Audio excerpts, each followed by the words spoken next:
another vlog for Hair for All for me and the lovely Kate.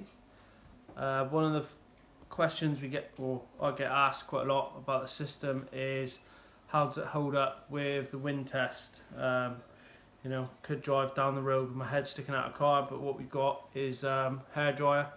We'll just run it through the system and show you what it's like with some high wind.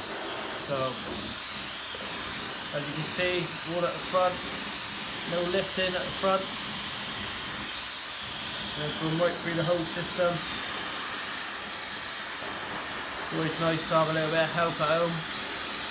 See, got Kate helping me all the time. You can see how much can hold up to the wind, especially across the front there.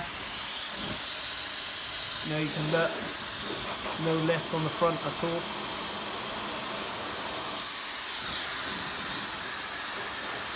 I don't think you're going to get much of a windier day than, you know, putting a hairdryer through your hair. Yeah, it's just a quick video just to show you what it's like with a hairdryer. So yeah, thumbs up again for the system. Thanks for watching. Bye. Hey guys, thanks for watching the video. Don't forget to like, share and subscribe below, and have a good look around our website at hairforall.com.